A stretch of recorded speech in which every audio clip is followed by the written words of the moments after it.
rumaragasa ang tubig sa isang ilog sa Camarines Norte, makikita ang mga estudyante na tumatawid.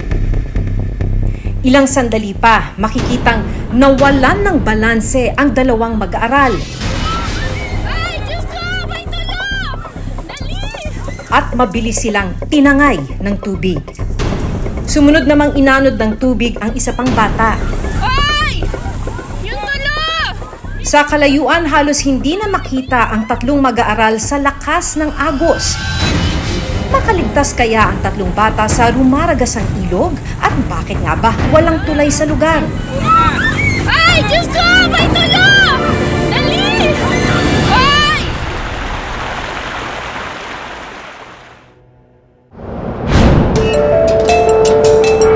Sa iba't ibang lugar, may mga makikitang nanghihingi ng tulong o nanlilimos. Pero may mga pagkakataon na ang ilang nanghihingi ng tulong, Baby pala!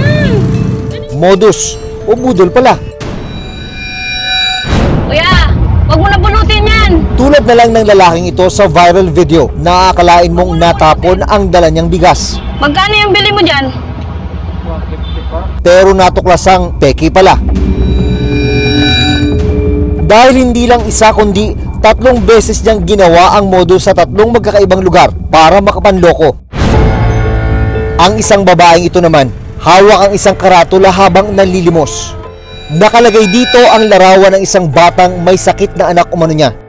Pero ang litrato ng sanggol, kinuha lang pala sa internet. Paano mapipigilan ang pagkalat ng ganitong uri ng limos modus? Dahil sa lakas ng ulan, umapaw ang ilog sa Mercedes, Camarines Norte. Nalubog sa tubig ang maliit na kalsada patawid sa kabilang panig. Kaya mga bata napilitang tawirin at suungin ang baha.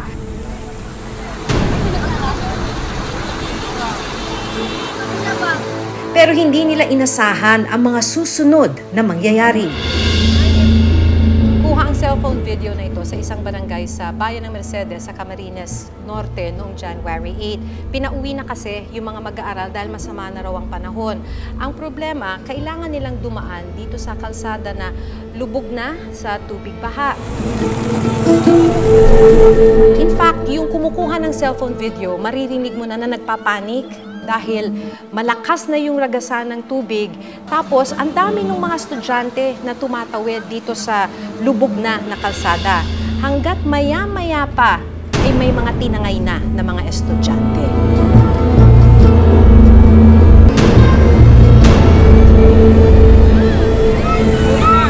Ay, Diyos ko! May tulong! Dali! Ay! Yung tulong!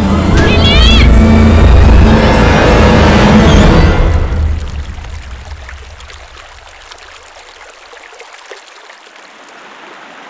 2 araw matapos ang insidente, tinungo ng Reporter's Notebook ang barangay Pambuhan sa Mercedes, Camarines Norte. Umaabot po siya dyan, pa dito po. Kwento ni Jessie Beldiolena na isa sa mga nakapag-video sa pangyayari. Sa parte po. Agad daw siyang tumakbo papuntang ilog nang mabalitaang may naaksidente ng mga estudyante. Dito na niya nakita na ang 3 estudyante, mga pamangkin niya pala. Ay, Diyos ko! May tulong! Dali! Ay! Parang ang sakit po sa kalooban na na makita mo po yung 3 estudyante na inaanod ng baha. Lalo na po nung lumubog na po sila, yung isa po lumubog po yung ulo niya sa sobrang lakas po ng agos. Dito po, umapaw yung tubig po dito. Umaabot po siya dyan, pa dito po ang lalim ng tubig dito sa parting pong ito dito. Pagdating po sa parting ito, kasi po nasa gitna na siyang masyado, dito po yung malakas na po yung agos. Nadala na po sila hanggang doon na po. Na ano po ang nila dyan, dire-diretso, doon na po sila nakuha sa parting yun. Medyo malayo na din po, kung hindi po naiiwasan ng mga taga rito po sa amin na tumawid kasi wala man pong ibang dadaanan. Kilala na raw ang ilog na ito na mapanganib sa tuwing masama ang panahon. Kahit kaunting ulan, umaapaw raw ito at nagbabaha na sa kanilang kalsada. Lalo na po ma'am kapag ang ulan po ay nasa may parte pong bundok, bigla na lang po siyang baha. Natunton ng reporter's notebook ang bahay ng mga batang inanod sa ilog. Nakabilad pa sa labas ang ilang gamit sa eskwelahan. Dito na namin napag-alaman na nakaligtas sa mga bata na sina Renina Rose, Daniela at kanyang kapatid na si Danilyn. Si Inot po, si Pagbalyumi po, ning day pa po hararom na maray. Tas ito pong nasa tahaw na po kami, bigla pong nagkusog po si tubig po. Tapos po bigla pong nahalnas po si ate, tapos nadamay na din po ako. Kalami po, may na po kaming pag-asa, tamakusugon po baga si sulog ka ito. Takot na po, buko na pong magbaba duman sa feeling ko po, garo pirmi na lang po akong dun.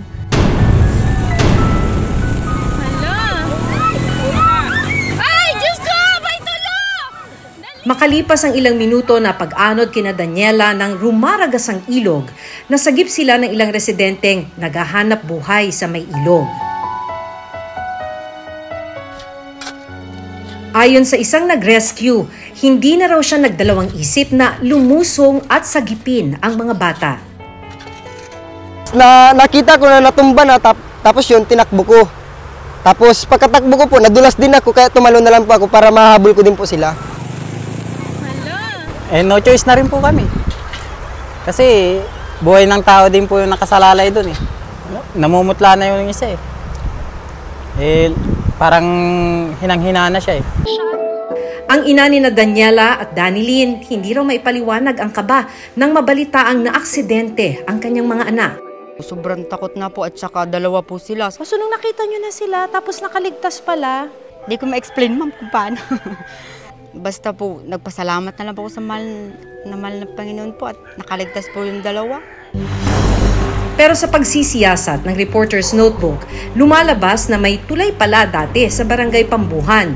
Yun nga lang, naputol ito. Nang matangay yung mga estudyante ng rumaragasang tubig, pumihit yung kamera at doon mo makikita, matatanaw na meron naman palang tulay. Ang problema dun sa tulay, putol naman. Taong 2019 daw nang masira ang tulay ng Pambuhan dahil sa malakas na ulan. Simula noon, hindi na raw sila nagkaroon ng ligtas na tawiran tuwing umaapaw ang ilog. Ito po yung pinagawa nung dati na tulay. Daanan lang po yan ng tao, hanggang doon po yan. Kaya lang po, nang sobrang lakas po nung parang 2019 po, nang ianod po ang kabila po ng tulay na ito. Sabi po ng aming punong barangay dito po sa amin, ng mga kagawad po, may budget na daw po ito, gagawin na daw po ito. Di ko lang po alam kung kailan po. Nasa 8 barangay daw ang tumatawid sa dating tulay. Araw-araw itong dinaraanan ng mga pumapasok sa trabaho, paaralan, at maging ng mga nagdadala ng iba't ibang produkto. Napakahalaga po ng magkaroon po kami talaga ng tulay. Kasi po, yung pong mga may paninda po ng mga saging, mga dadalhin po sa palengke. Kung wala po ang tulay, hindi po kami makakatawid, lalo na po kapag baha. Mas madali po ang transportasyon kung may emergency po o may mga dadalhin po sa bayan na mga pambenta po. Mga trabaho po, hindi rin po makatawid kasi po kapag baha po. Meron namang spillway sa tabi ng tulay, pero ang problema, lumulubog din ito sa tuwing umaapaw ang ilog. Pero dahil walang ibang pwedeng daanan, napipilitan pa rin silang gamitin ito kahit mapanganib. Tulad ng nangyari kina Renina Rose, Daniela at kanyang kapatid na si Danilyn. Daing ng magulang ni na Daniela na si Linda, nakakadismaya na kailangang suungin ng kanyang mga anak at iba pang mga mag-aaral ang delikadong daan sa tuwing malakas ang ulan para lang makapasok sa paaralan. Masama po ba loob ninyo na ganun yung kondisyon ng nilalakaran ng mga estudyante ninyo? Opo ma'am, kasi matagal na talaga yung problemang tulay na yan. Tapos nasampulan na nga po yung dalawa kong anak. Kaya sabi ko, bakit ganun na nangyayari dito sa amin. Lagi na lang pangako, nakakailang eleksyon na po, laging pangakong ganyan. Iintay pa po atang may mangyari ulit. Ito pa rin naman sana ma'am, para hindi na maulit na maaksidente, mangyari ulit po itong aksidenteng to. Wala na pong magsunod, sana. Sa tabi ng putol na tulay, kapansin-pansin na may nakapaskil na tarpaulin kung saan nakasaad ang mga detalye ng isang bridge project. Ganito yung nakapaskil dun sa tabi nung sira na tulay. Project description ito kung saan ang nakalagay ay ang implementing agency ay DPWH Camarines Norte at ang cost ay 35 million pesos. Ang sinasabi nung barangay captain, ang pangako raw sa kanila by end of February ay tapos na yung tulay pero hanggang sa ngayon ay wala pa ni isang nasisimulan. Ayon sa punong barangay, ilang beses na raw niyang inilapit sa municipal at provincial government ang kanilang hinaing. Marami na kaming ginawang resolution dyan na mabigyan kami nga ng tulay. Yung tulay saka yung flood control. Kung kailan ang budget ng barangay yan, matagal ko nang pinagawa yan. Hindi naman kami tumitigil para humingi ng tulong. Kasi ma'am, yung pangako sa akin, marami nagpangako ma'am sa akin eh. Kaya nabubuhay lang ma'am ako ng loob. Kasi bumalik sa akin nung nakalipas na linggo, ang sabi nila sa akin, by February Cap, mayroong tulay na yan. Nitong December 2023, inilagay na raw ang project details para sa Pambuhan Bridge. Umaasa raw siya na tuluyan ng magawa ang kanilang tulay. Ayon sa alkalde ng Mercedes, nakikipag-ugnayan na raw ang Department of Public Works and Highways sa kanilang pamahalaan. Dati kasi yan is provincial road. Ginawa na po siyang secondary national road. Under na rin siya ng DPWH. Nabidding na yan, may pondo na. By ngayon pong January implementation, magmobilize na po yung contractor. Nabigyan na rin daw ng tulong ang mga mag-aaral na inanod sa ilog. Binigyan na rin natin ng financial assistance. Karapatan ng bawat mamamayan ang magkaroon ng ligtas na mga kalsada at tulay. Kaya sana naman, huwag nang hintayin na malagay sa panganib ang buhay ng mga residente, lalo na ng mga bata, bago pa tugunan ang problemang ito. Ako si Maki Pulido at ito ang Reporter's Notebook.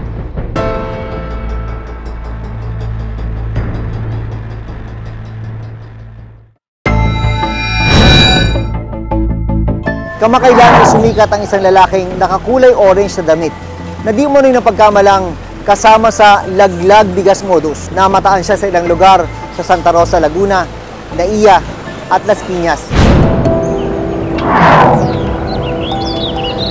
Pagmasdang mabuti ang viral video ito, makikita ang isang lalaking nakasuot ng kulay orange na damit at nakasombrero. Makikita rin na dalawang sasakyan ang tumigil pa para bigyan ng tulong ang lalaki.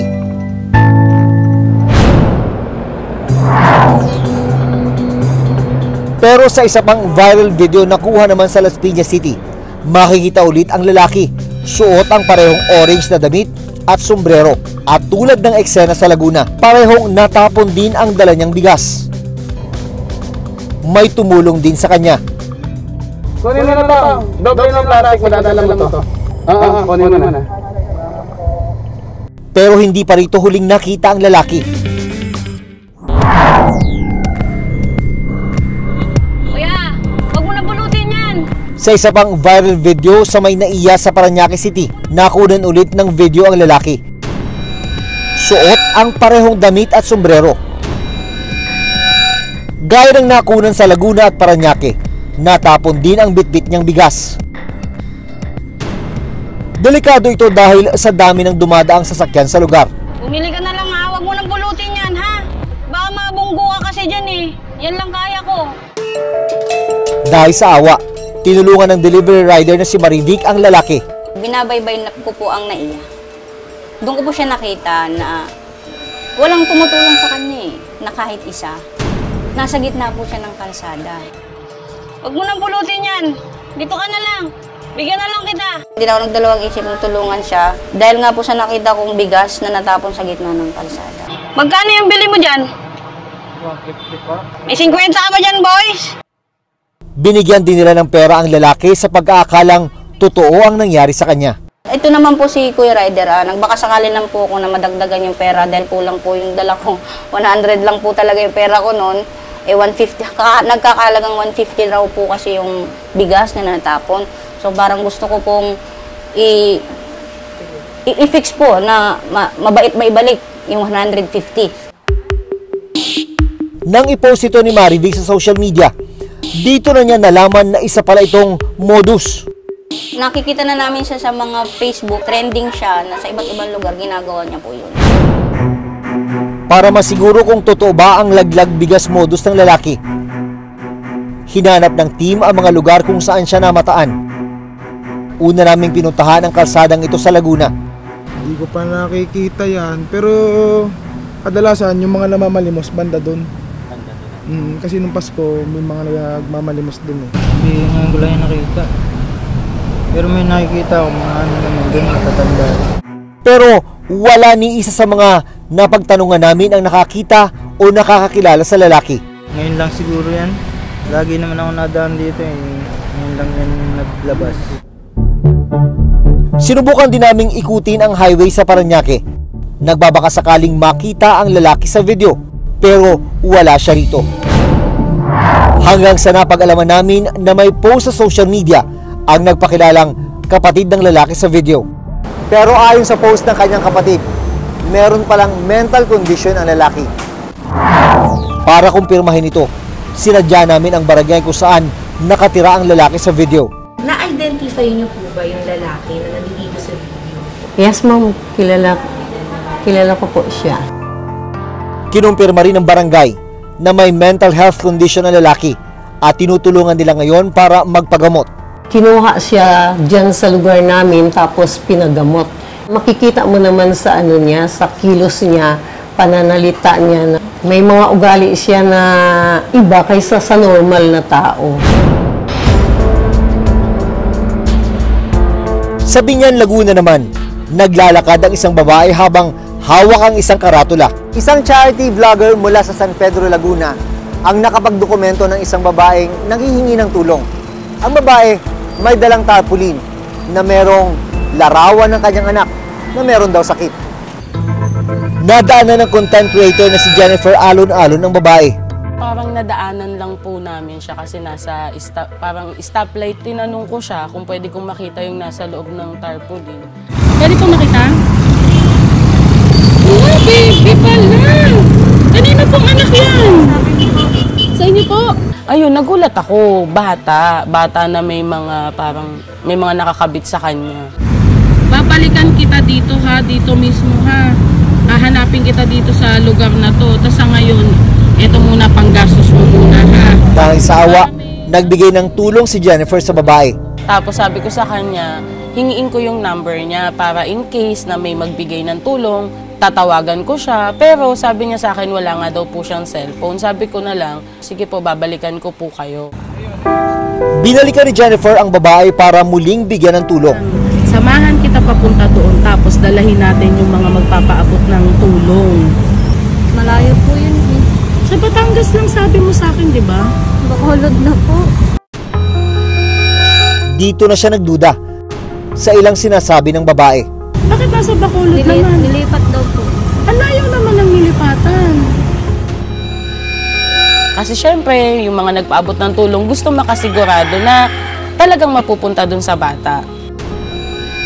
Nag-isip na ako, sabi ko, parang yung picture ng anak mo ay sobrang delikado para ibiyahe. Paano nila ibinahe? Sabi kong gano'n. Pwede ko ba makausap yung tita mo? Sabi kong gano'n. Wala daw Facebook, wala daw number, hindi daw naka-online. Parang iba-iba na yung sinasabi niya. Parang taliwas na dun sa una naming pag-uusap. Kanina pong anak yan! Nang i-upload ni Jennifer ang video sa social media, may mga nag-message sa kanya. Base sa ilang nagkomento sa video, meron daw silang napansin na kakaiba sa larawan na ginamit ng babae. Nung nag-viral yung video, mga kamag-anak niya po ay nag-chat sa akin, yun daw po yung lagi nun ginagawa. Nanghihingi sa kalsada, tapos hindi niya po yun anak. Doon ko na po na-realize lahat. Tapos yung mga nag-comment po na, Ma'am, Google lang po galing yung picture. Kaya ako naman po na aligaga agad ako. Susunod, sinubukan din naming hanapin ang babae sa lugar kung saan ito laging namamalimos. Nakikita ko po yan. Kahapon, nandito po yan.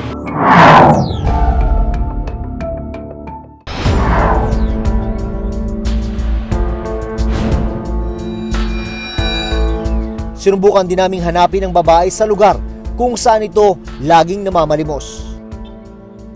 Nakikita ko po yan. Ngayon pong mga nakarang wala na po masyado. Kahapon, nandito po yan. Madalang na po siya napisto dito, boss eh. Yung nangihingi dito? Oo, dati hindi dito. Basta narito yan. Wala na eh. Ng December na magpapasko. Paalala ng Department of Social Welfare and Development o DSWD, malinaw na nakasaad sa anti-mendicancy law na bawal ang pamamalimos, lalo na kapag may kakayahan namang magtrabaho.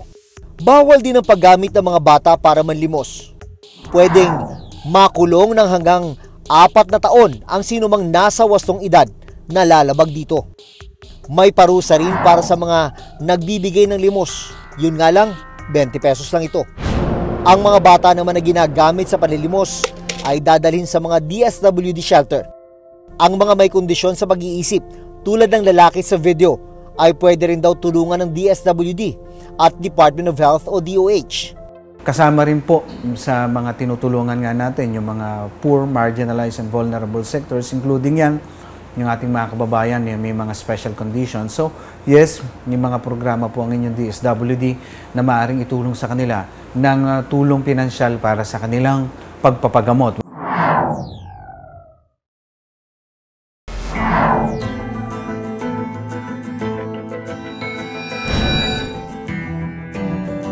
Hindi bawal ang maawa, pero maging mapanuri bago tumulong para hindi mabiktima ng mga manloloko at mambubudol. Ako si Jun Veneracion at ito ang Reporter's Notebook.